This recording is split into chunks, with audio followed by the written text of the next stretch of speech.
दुसरी एक महत्वाची गोष्ट सांगतो माता भगिनींना, मोबाईल लेकराच्या हातात देऊ नका. हात जोडून नम्र विनंती करतो, तुमच्या पाया पडून सांगतो, लक्षात घ्या, तुमच्या पाया पडून सांगतो. पहिलं जुना काळ होता, आई लेकरू रडलं की आई यायची लेकराला घ्यायची. लेकरू गप, लेकरू किती रडू द्या, किती रडू द्या, आई धावत आली, लेकरू गप, त्याला काही द्यायचं काम नव्हतं. आता लेकरू इतकं रडतंय मोबाईल दिल्याशिवाय गप बसत नाही. आई त्याला मोबाईल देऊन टाकते. हा दुसरा टप्पा झाला.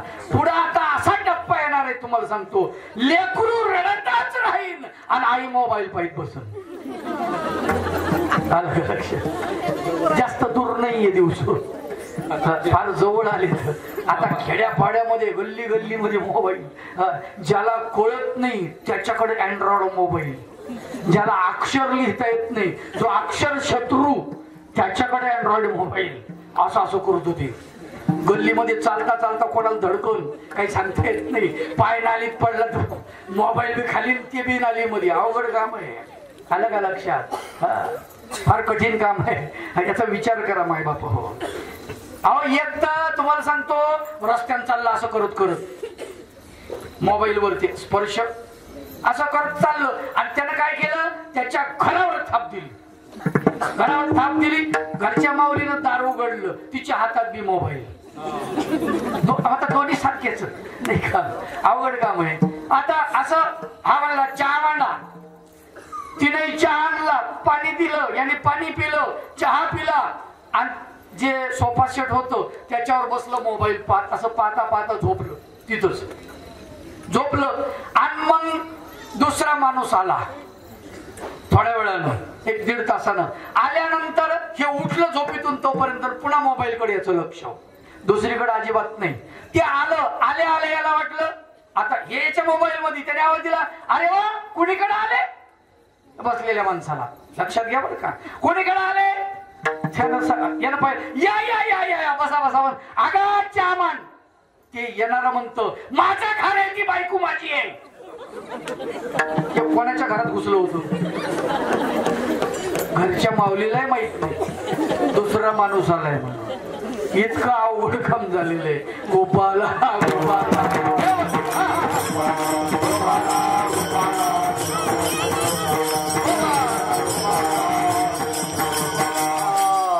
आमचं जीवन हे कसं चाललेलं आहे आम्हाला कळलं पाहिजे माय बापा. हो लक्षात ठेवा, भगवंताने आपल्याला 100 वर्षाचा काळ दिलेला आहे आणि या 100 वर्षाच्या काळामध्ये मधलं जीवन जे आपलं जन्म आणि मृत्यूच्या मधलं, तर ते जीवन आम्हाला सार्थकी लावलं पाहिजे. भगवंताचं नाम चिंतन करून त्याच्या प्राप्तीला जाण्यासाठी आम्हाला नरजन्म दिला. त्याला म्हणलं, भल्या माणसा, तुला घर तू चांगलं बांधलं ही गोष्ट खरी आहे, पण सुगरणी सारखं तुझं घर नाही. कारण सुगरणीच्या खोप्यामध्ये जर यदा कदाचित साप गेला तर त्याला अंडे पिल्ले सापडत नाही, आणि जरी यदा कदाचित तो लटकला तर त्याच्या शरीराच्या वजनानं खाली विहिरीत पडतो. इतकं सुंदर तिचं घर लोंबतंय. आलं का लक्षात? तुला तुझं घर बांधता नाही आलं, लेकराला सुरक्षित करता नाही आलं माय बाप. हो लक्षात घ्या, आम्हाला लेकराला सुरक्षित नाही करता येत. दुसरा एक, मग त्याला विचारलं, तू केलं काय जीवनामध्ये? त्याला सांगितलं, वा म्हणले, केलं काय म्हणजे? अहो म्हणले, माणूस, आम्ही माणसं आहेत, माणूस, आम्ही समुद्राच्या तळाशी गेलो. तुम्हाला काय माहिती आहे, समुद्राच्या तळाशी गेले? हो, समुद्राच्या तळाशी गेलो. त्याला म्हणलं, येड्या, तिथं अगोदरच मासोळी आहे. कुठं? तुझ्या अगोदर ती समुद्राच्या तळाशी गेली आहे. पाण्यामध्ये मासा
पाण्यामध्ये मासा झोप घेतो कैसा, जावे त्याच्या वंशात तेव्हा कळे.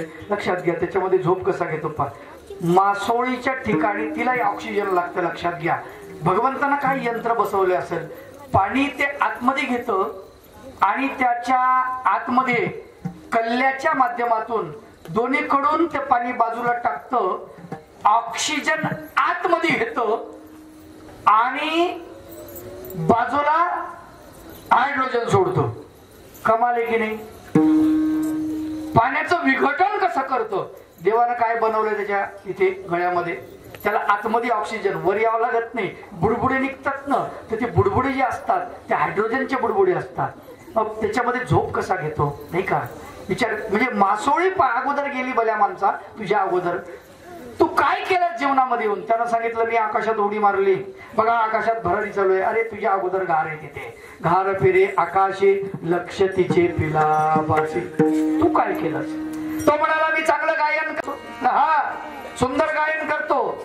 अरे हे येड्या तुझं गायन आरोह अवरोह, मद्र सप्तक, तार सप्तक, मध्य सप्तक, किती परेशानी तुझी. हा आवाज खराब झाला पान खाय, कात खाय, गुळ खाय.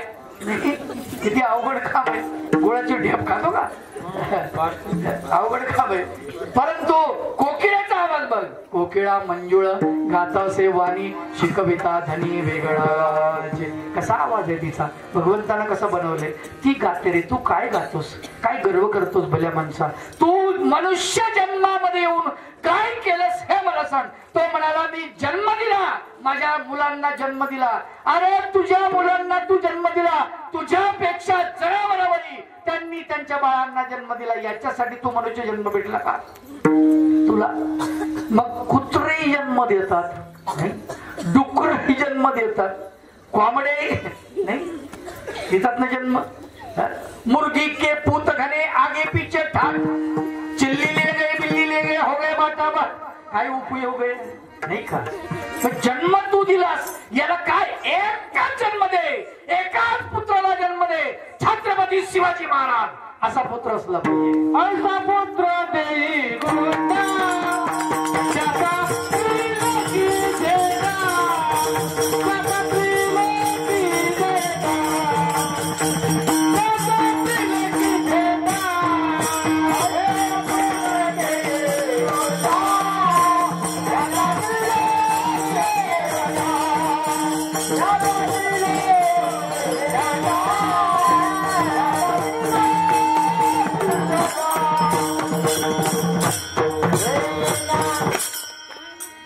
असा पुत्र जन्माला आला पाहिजे की त्रिलोकामध्ये ज्याचा झेंडा लागला पाहिजे. छत्रपती शिवाजी महाराज. विचार करा म्हणजे सगळ्या जाती धर्माचे लोक छत्रपती शिवाजी महाराज की म्हटलं की तोंडातून पटकन जय बाहेर निघतो. आलं का लक्षात. एकच जन्माला आला तरी खूप झालं. काय मला सांगा इतके जन्माला देऊन काय. बरं एक लक्षात घ्या. आता तुम्हाला एका एकाला दोन दोन तीन तीन लेकरं नाही, दोनच म्हणते आता. दोन बस झालं. हा तिसरं नको का बा. काय झालं प्रत्येकाला काय म्हणजे निवडणुकीलाच उभं राहायचं काय. नाही अवघड काम आहे. अरे मी म्हणतो असं करा. एक तुमच्यासाठी काय माझं लक्षात. एक तुमच्यासाठी कुटुंब चालवण्यासाठी, तुमचं नाव चालवण्यासाठी, एक देशासाठी पाठवा बॉर्डरवर. म्हणू द्या ना. शेजारणीचं पोरग मेलं तेव्हा नाही वाटलं काही. आपलं मेल्यावरही वाईट वाटतं. जाऊ द्या ना, पाठवा ना तिथे. आलं का लक्षात. आणि एक धर्मासाठी मृदंगाचार्य बनवा, गायनाचार्य बनवा, कीर्तनकार बनवा, साधू बनवा, काही बनवा पण बनवा. लक्षात. आता ही टीम दिसली नाही यातले जे म्हणजे यंग दिसतात. आता म्हाताऱ्या माणसाचं काम आहे का हे कीर्तन वगैरे. आता आमचे घोडे थकत चालले. तरुण माणसं तयार झाले पाहिजे ना. लक्षात घ्या. कोणी जर म्हणलं मला कीर्तन शिकायचंय. म्हणजे ते आश्रम मध्ये एक मुलगी आहे ती मला आल्या आल्या म्हणे बाबा मला कीर्तन शिकायचं. मोठं झाल्यावर मला खूप आनंद झाला. म्हणलं वा वा वा. असं फार क्वचित म्हणतात तो कीर्तन शिकायचंय. एखाद्या मुलीला विचारा तुला काय व्हायचंय. ती म्हणते कटरीना कॅफ व्हायचंय. मोस्कडीत म्हणावं का नाही.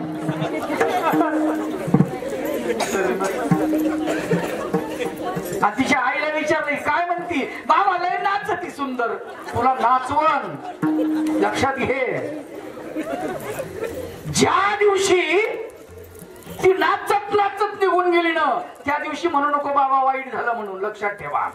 माय बाप हो तरुण मुलींना मी हात जोडून नम्र विनंती करतो, तुम्ही माझ्या मुलीसारख्या, माझ्या बहिणीसारख्यात, माझ्या लेकीसारख्यात, तुमच्या पाया पडून मी तुम्हाला सांगतो, माता पित्यानं तुम्हाला वाढवलेलं आहे, माता पित्यानं तुमचं संगोपन केलेलं आहे. ज्या मातेनं आपल्या अंगावरती फाटकं लुगडं नेसवलं आणि तुमची सरभराई केली, तुम्हाला शाळेचं दप्तर घेऊन दिलं, तुम्हाला नवे कपडे घेऊन दिले, तुम्हाला मोबाईलचं रिचार्ज मारून दिलं, मोबाईल घेऊन दिला, त्याचा विचार करा. तुम्ही कोणाच्या भरोश्यावर उड्या मारताय त्याचा विचार करा. अरे जो कोणी तुम्हाला म्हणतो की खूप चांगली दिसतेस असं नुसतं म्हणलं की त्याच्या मागे चालले तुम्ही येण्यासारखे. माय बाप हो, थोडा संवाद साधतो, वाईट वाटून घेऊ नका. देवानं आपल्याला पाय किती दिले? पटपट बोला. 2. हात किती दिले? 2. डोळे किती दिले? 2. कान किती दिले? 2. किडन्या किती दिल्या? 2 किडन्या असतात. हृदय किती दिले? 1. हृदय मात्र एकच. लक्षात घ्या, हृदय ही अत्यंत महत्वाची वस्तू आहे, महत्वाची चीज आहे. कोणाला द्यायची तुम्हीच ठरवा, काय मी सांगणार नाही. अत्यंत महत्वाची गोष्ट आहे. हे इतकं नाजूक असतं. कुठलं तरी गाणं ऐकलं होतं मी, शीशा हो या दिल हो आखिर टूट जाता है. अरे म्हणलं कोणालाही दिलं तुटलंच ना भाऊ.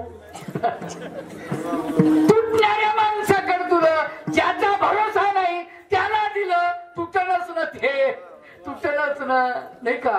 मग शीशा होया दिल हो आखिर टूट जाता है, तुटणार नाही. माझ्या कृष्णाला द्या, अजिबात तुटणार नाही, गॅरंटीने सांगतो. अरे कृष्णाला ज्यानी ज्यानी हृदय दिलं त्याचं हृदय तुटलं नाही, रुक्मिणीचं हृदय तुटलं नाही. आलं का लक्षात? रुक्मिणीचं हृदय नाही तुटलं, सीतेचं हृदय नाही तुटलं. लक्षात घ्या, नाही तुटलं. हो, ज्यानी ज्यानी भगवंताला हृदय दिलेलं आहे, विदुराने हृदय दिलं, अर्जुनाने हृदय दिलं, कोणत्या मातेने हृदय दिलं, नाही तुटलं. कृष्णाला हृदय द्या. लक्षात घ्या, देह कुणालाही द्या, तुमच्या पतीला देह द्या, अजिबात अडचण नाही, पण हृदय मात्र भगवंताला द्या. आलं का लक्षात? भगवंताला. आणि म्हणून जन्माला आपण आलो आणि मृत्यू येईपर्यंतच आपलं जे जीवन आहे ते भगवत चिंतनामध्ये गेलो पाहिजे. ही महत्वाची गोष्ट संत सांगतात. नको कृष्णराया जन्मनी मरण. मला कळलेलं आहे म्हणाले, मी जन्मही ना करतो, मरणही ना करतो, मृत्यू ना करतो. कारण मृत्यू कसा आहे याचं वर्णन संतांनी केलेलं आहे. रामदास स्वामी फार सुंदर वर्णन करतात.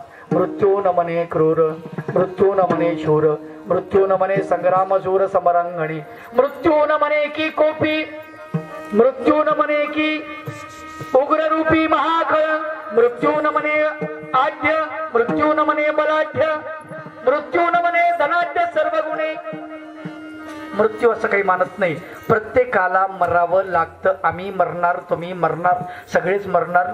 मृदंगाचार्य मरणार, कीर्तनकारे मरणार, गायनाचार्य मरणार, तुम्ही ऐकणारे मरणार, सगळे मरणार, 100% मरणार.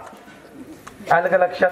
कधी फक्त माहित नाही. आता कीर्तन करता करता माझा नंबर लागतो का ऐकता ऐकता तुमचा लागतो, सांगता नाही येत. आलं का लक्षात? मग जितकं आपल्याकडे आयुष्य आहे फार थोडं, त्या थोड्या आयुष्यामध्ये आपण भगवत चिंतन केलं पाहिजे, भगवंताचं नामचिंतन केलं पाहिजे. हेच संत सांगतात की बाबा भगवंता मला जन्मही नको, मला मरणही नको. आलं का लक्षात? मग मला दे. संत तुकाराम बाबाई म्हणाले, काय मागतात? प्रेमचे दान दे गा देवा, प्रेमचे दान दे गा देवा, प्रेमचे दान दे गा देवा, प्रेमचे दान दे गा देवा.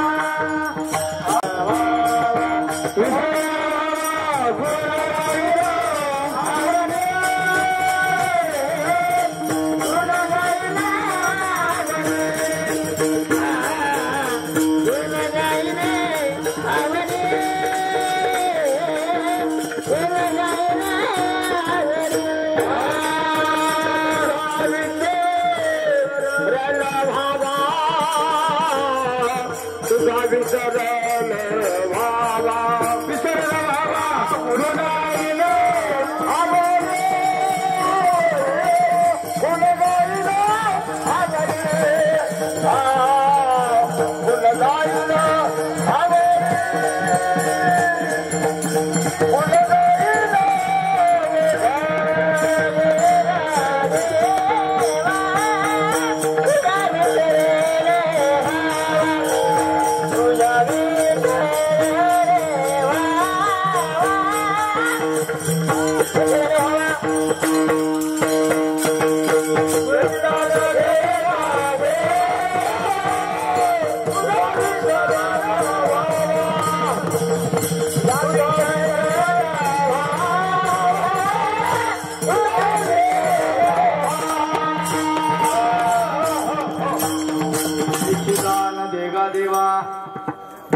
हे भगवंता, मी तुला दान मागतो.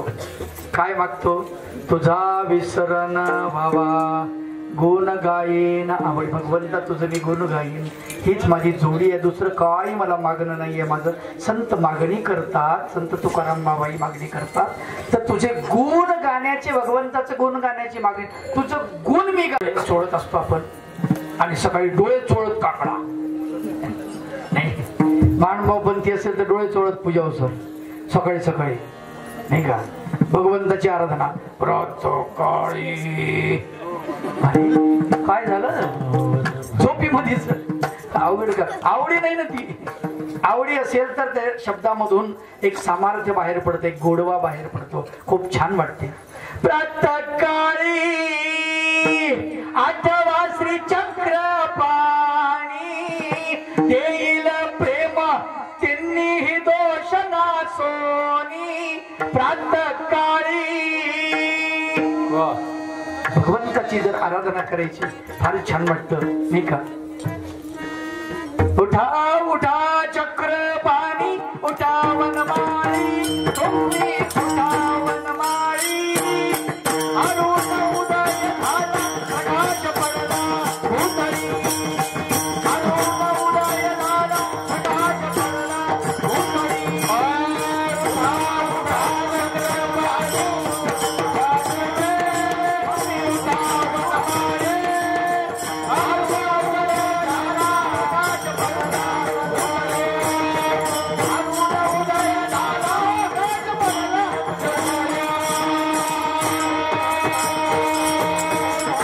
वातावरण प्रसन्न होऊन जातं. लक्षात ठेवा, वातावरण छान प्रसन्न झालं पाहिजे. अशी आवडीने भगवंताचं नामचिंतन केलं पाहिजे.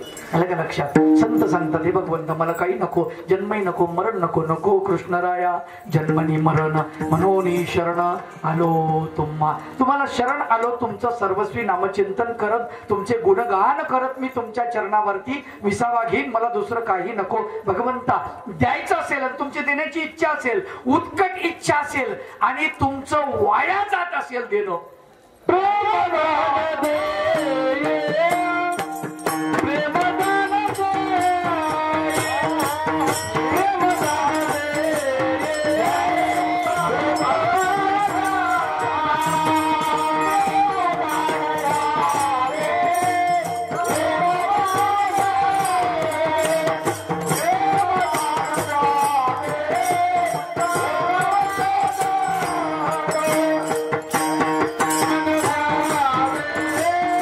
उत्तम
उत्तम साधन आणि स्मरण घडो मज.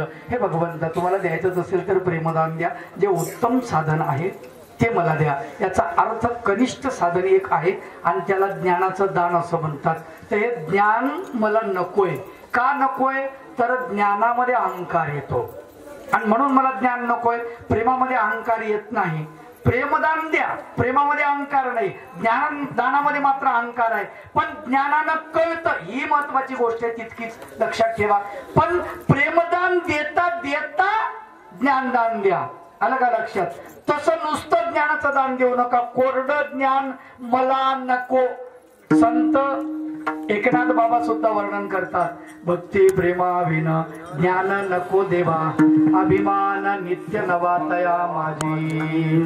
प्रेम सुख दे, प्रेम सुख दे, प्रेमाविन नाही समाधान. उदाहरण देताना फार सुंदर दिलं त्यांनी. उदाहरण ते म्हणतात, रांडविने जेवी शृंगार पै केला आणि प्रेमाविन झाला ज्ञानी तैसा. जशी विधवा माता असते आणि तिनं शृंगार केला, तिला शृंगार शोभत नाही. तिचा शृंगार काय? फक्त कपाळाला कुंकू. हे का कुंकू हे शृंगार आहे माऊलीचं. आलं का लक्षात? पूर्वीच्या काळामध्ये कुंकू लावलं की हा प्लॉट बुक झालेला आहे कळायचो पोरायला. ते म्हणायचे इकडे बघायचं ना रे, लग्न झालंय बर का, लग्न झालेलं आहे. हा कपाळ मोठं. आता तर मायक्रोस्कोप नावाची दूरदर्शन यंत्र असं पाहून त्यांना जर पाहिलं तर यांना हो दुर्बीन नो तरी सापडणार नाही बारीक टिकली. अवघड काम कठीण. माय बाप अरे हा दागिना आहे हो, खूप मस्त. तुम्हाला सांगतो कुंकू इतकं सुंदर दागिना आहे आणि माऊली कुंकवाने इतकी चांगली दिसते काय सांगा तुम्हाला. पटकन तिच्या पाया पडावं वाटतं. एवढं चांगलं दिसतं काय सांगू तुम्हाला. खूप छान दिसतं ते. पण आता आमचं असं झालेलं आहे, आम्ही नाव कोणाला ठेवत नाही. पण आता इतकं अवघड झालंय, आमच्या हिंदूंच्या मुली आहेत की मुस्लिम बांधवाच्या आहेत हेच कळत नाही. असं नका करू माय बापा. तुमच्या पाया पडून सांगतो, हे आपलं प्रतीक आहे हिंदुत्वाचं. आलं का लक्षात? हे कपाळाला असलं पाहिजे हो माय, असलं पाहिजे. पण आता काय झालं, कठीण काम झालं. बरं ते मोठं कुंकू गेलं आणि टिकली. एक ते हे आमच्या तिकडचे जळगाव जिल्ह्यातले एक महाराज होते, फार सुंदर. 20 वर्षापूर्वी त्यांचं कीर्तन ऐकलं होतं मी. ते त्यांनी फार सुंदर त्याच्यामध्ये एक उदाहरण दिलं होतं. कुंकवा वाल्या गेल्या आता टिकले वाल्या, कुंकवा वाल्या गेल्या आता टिकले वाल्या आल्या. बाथरूम मधल्या भिंती साऱ्या बाथरूम मधल्या भिंती साऱ्या. आता हा महादेव कुठे चिटकवायची गोष्ट आहे का बरोबर? नाही. एक माऊली आंघोळ करून बाथरूम मधून आली, कोणतरी विचारलं माझ्या कपाळाला, अरे बाई महादेव तिथंच राहिला म्हणे. कुठं? बाथरूम मध्ये. हा महादेव कुठे चिटकलेला असतो? कपाळावर फक्त त्याची जागा आहे, भिंतीवर आरशावर. अवघड काम आहे. का एवढी ओढाताण का झाली? तुम्ही लोकांनी ओढाताण केली. लक्षात ठेवा, माऊल्या तुमची किंमत ठेवत नाहीत याचं कारण फक्त माणसं आहेत. आलं का लक्षात? हा. अरे तिला अभिमान वाटला पाहिजे, माझा पती जिवंत आहे म्हणून ते लक्षण आहे कपाळावरती ठेवण्याचं. काय लागत? एक बाई शाळेमध्ये मास्तरीण होती. मास्तरनी बद्दल काही बोलत नाही बरं का मी, पण होती. मग होती ते नंतर अशी आली बाजारामध्ये, भेट झाली तिची मैत्रीण. आणि भेट झाल्यानंतर तिनं सांगितलं, का म्हणले काकू तुमचे चेहरा का उतरला? आणि आमचे मालक थोडेसे बिमार आहेत म्हणे. असं बरं. मग असं करता करता काय झालं, मोठं कुंकू लिहायची चांगलं, तर ते मोठ्या कुंकाची टिकलीवर आली. का म्हणे काकू टिकली काऊन? नाही म्हणे त्यांची तब्येत जरा बरी नाही ना, त्याच्या तब्येत बरी नाही म्हणजे टिकली लहान झाली बा, असं त्याचा अर्थ. मग नंतर 5-7 दिवसानं परत भेटली, बारीक एकदम टिकली. काय का काकू असं काय टिकली बारीक? ते म्हणे काय करावं म्हणे, व्हेंटिलेटरवर ठेवलंय म्हणे त्यांना. असं बरं बरं ठीक आहे ठीक आहे. मग पुन्हा 15 दिवसाने भेटली. भेटल्यानंतर हे मोठं कपाळावर कुंकू मोठं. मग विचारलं, काकू तब्येत चांगली झाली का? नाही तर मा ते तर गेले ना म्हणे, दुसरे केले.